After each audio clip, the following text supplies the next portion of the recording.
The decade began with fear, anxiety, and confusion. Global panic. The world facing a deadly pandemic with no respect for borders. Lives at risk like never seen before in living memory. Economies under unprecedented pressure. On vessels across the globe, seafarers were dealing with unrivaled challenges. The need for a global solution came up against the reality of nation-states with inconsistent rules.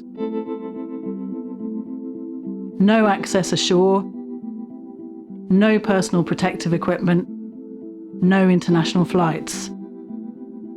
From locked-down cruise ships to hundreds of thousands of seafarers far beyond their contracts.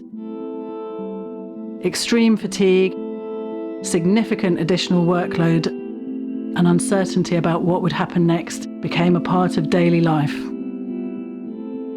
Seafarers' centres too were shut down by COVID, with social distancing making seafarers more isolated, more shut off from the rest of the world than ever. In ports, operations continued in spite of shortages of the necessary sanitary equipment and PPE.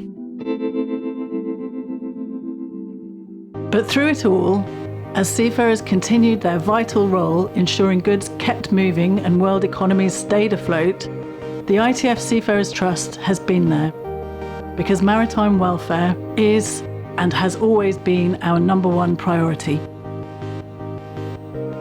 Over the past 4 decades, we have invested over $250 million into projects that improve seafarers' welfare. We have funded centres in ports around the world, vehicles to transport seafarers ashore, innovations to improve health and safety on board, counselling programmes and support lines, and many more initiatives to improve the welfare and well-being of seafarers.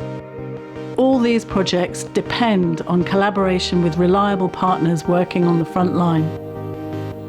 Never have those collaborations been more crucial, more life-altering than during the COVID crisis.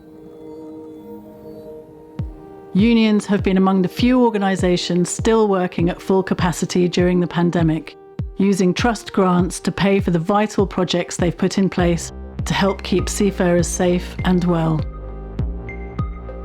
They've stepped up immeasurably, delivering emergency food parcels and vital PPE, increasing awareness around COVID infection, considering the impact on seafarers' mental welfare and the implications for their families, and making sure seafarers can stay in touch with their loved ones back home. With the backing of the ITF Seafarers Trust, unions have been able not only to sustain their support for seafarers during the pandemic, but to extend it.